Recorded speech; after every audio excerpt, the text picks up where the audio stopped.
Hi, good afternoon, sir. Mr. Del Rosario, sir, ilan po yung vintage bump na nakuha po dito sa itinatayong Fisher Mall? Isa lang po, nakita namin. Isa lang na vintage mortar shell yata eh. Howitzer shell. Howitzer shell, ibig bang sabihin yung mga maliit lang, parang may palikpik sa buntot, parang sa dart, gano'n ba? Pang regalo nga ni MacArthur to eh. Pang regalo. So hindi po sir yung mga malalaking bomba na kasi laki na na may mga 4 feet, 3 feet, mga gano'n. Hindi po yung gano'ng kalalaki. Ganun po. Yung mga maliliit lang. Maliit na po. Mga ilang dangkal lang yan, sir? Ilang inches lang yan? Siguro wala pa nga. Actually, parang 1 feet lang yata, mga 12 inches lang yata yun. Mga 12 maliit inches. lang. Parang isang ruler lang pala laki nun. Akala natin yung mga lalaking lalaking bakal na mahaba. Mabilog. Sir, anong kwento sa inyo nung bomb disposal unit sa Quezon City? Delikado daw po ba yun? May posibilidad ba daw na sumabog yun kung sakasakali? Actually, nung dumating kami, na-report na sa amin mga alas 9 ng umaga.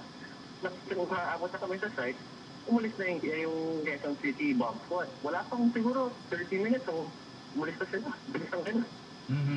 Na-check ba sir kung yan ay live o dadaan na bomba yan? Look, they're not. Ay, yan ang hindi po namin alam. Pero makikita nyo naman sa website namin sa facebook.com/officialfishermall.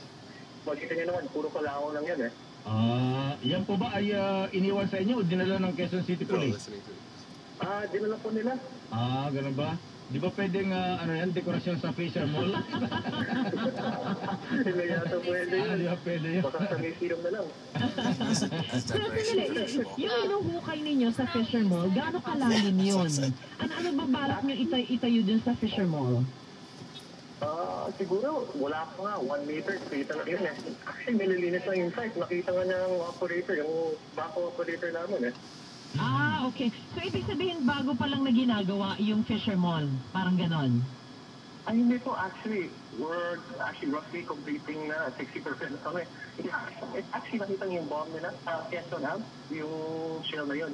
Pupunta ng Quezon Ave na. Perimeter na ng proper, nililinis lang.